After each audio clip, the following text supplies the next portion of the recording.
Avro Shackleton Mark III, once one of the most capable long-range maritime aircraft, with a distinguished record in its 30 years of service in the South African Air Force.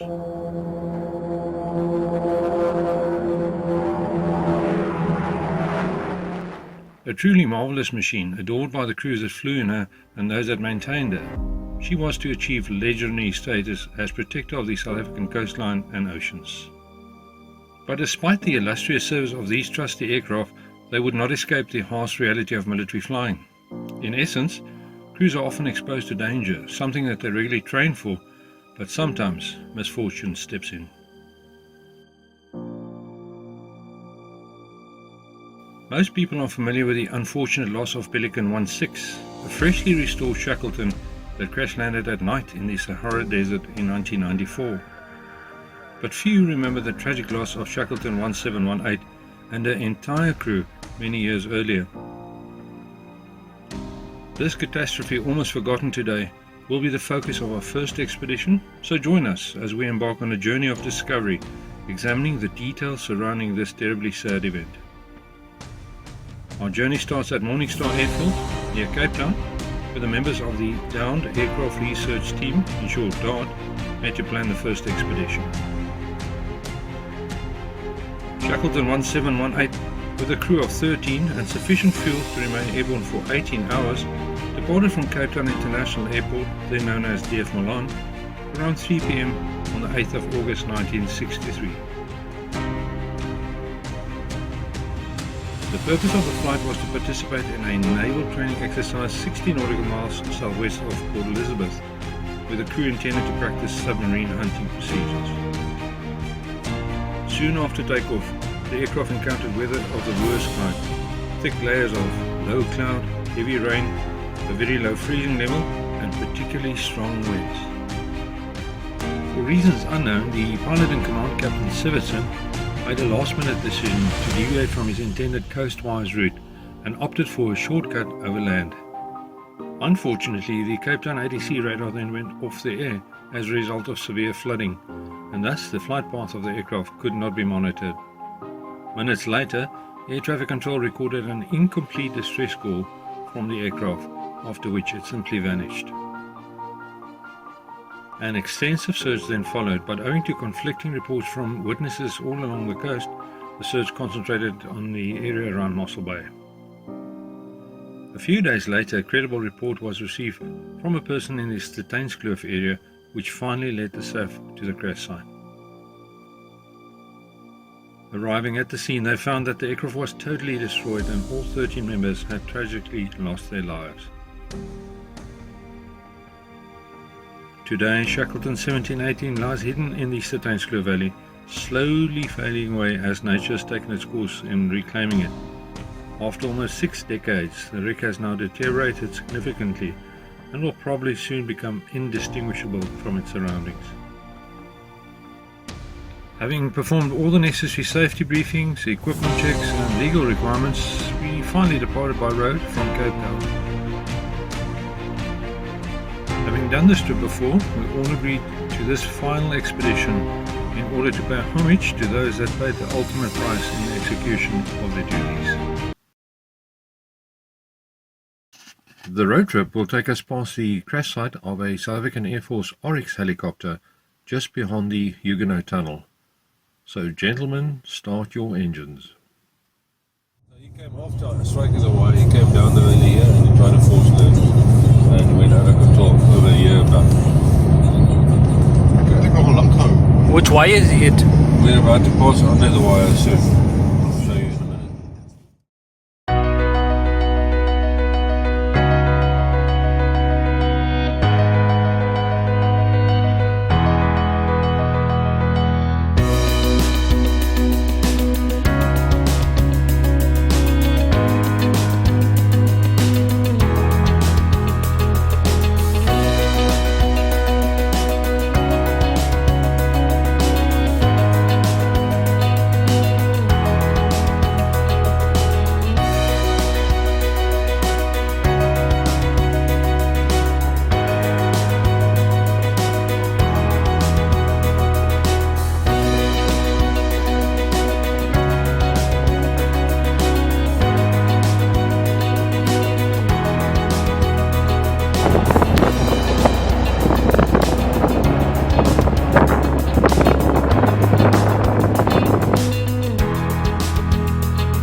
I'm fucking people down here.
Two more interesting facts were revealed during our research.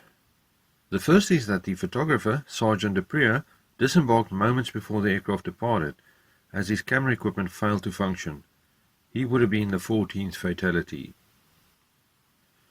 Secondly, the crew escape hatch, which was located on top of the cockpit, was found many years later on a farm in Botrefeu, approximately 60 kilometers from the crash site. This mystery remains unsolved. We studied the board of inquiry that had been convened to investigate the accident and made a few interesting observations. The forecast weather for the flight was atrocious and played a significant part in the accident, and this included heavy icing conditions between 4,000 feet and 6,000 feet, thick clouds from 800 foot up to 22,000 feet, and this included dangerous cumulonimbus clouds, heavy air turbulence, hail and heavy rain throughout the flight, and winds blowing up to 148 kilometers an hour. The flight office at Eysterplaat was uncomfortable about the weather conditions and attempted 3 times to get the flight cancelled, but this request was declined. Shackleton 1718 was fully serviceable for the flight, even though the compasses had not been swung after recent maintenance. The aircraft lifted off at around 15:06 and immediately headed towards Tygerberg Hills. ADC then instructed him to adjust his course, which he did. At about 1520, the F1 radar deactivated due to flooding of the radar installation. At that time, 1718's location was recorded as a distance of about 40 kilometers on a course of 100 degrees.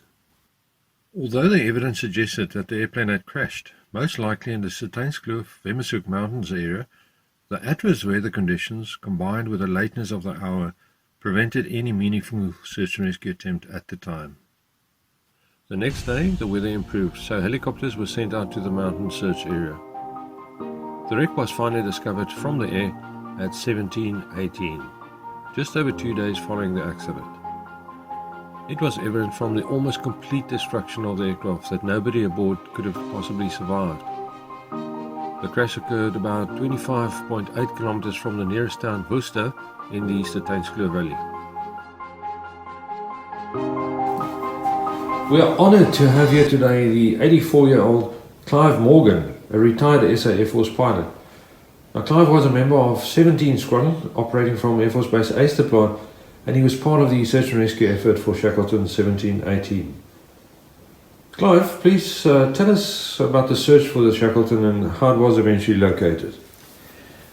Well, as far as I can remember, the search started with Barry Wiggett going out in an Alouette Mark II.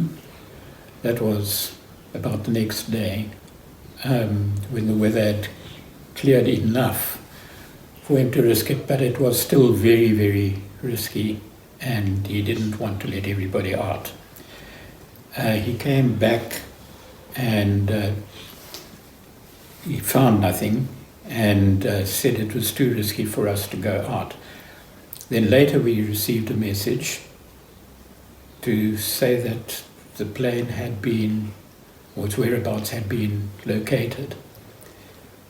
We then set off in helicopters to search for the planes, and as I remember it, we did it more or less in relays because we didn't want to risk collisions in confined spaces there in the valleys.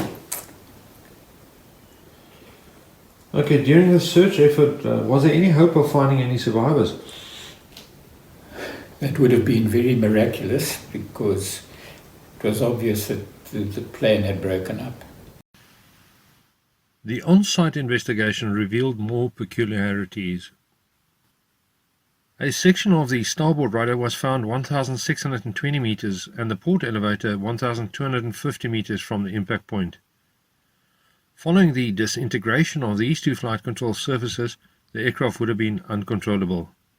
The board was unable to establish which broke off first. The port fuel tip tank also broke away in flight, removing a section of the port wing and both outer elevators. Considerable violence coupled with exceptionally strong winds carried the port and starboard fin, the port tailplane, and several other pieces of the empennage to their final positions. Examination of the main impact zone indicated that the fuselage struck at right angles to the main mark down the slope, and the sideways cartwheel or flick might have thrown empennage parts into the air forward and to the right of the main impact area. The dump valves of both port and starboard tip tanks were found in a fully open position. This suggests that the pilot must have been busy dumping fuel in order to reduce the load on the airframe. The aircraft was heavily laden. It weighed about 43,213 kilos at the time of the accident. With its maximum weight point close to the rearmost limit, the pilots would have experienced some instability in the yawing plane. The board established that the impact speed of the aircraft was high, and this, combined with the resulting fire, caused the almost complete destruction of the aircraft. The board found Captain Sivertson solely responsible for the accident. Commander of the aircraft, Captain Sivertson, did you know him? Yes. He was a very good guy. Knew him very well. And very popular with everybody. True gentleman in every sense of the word.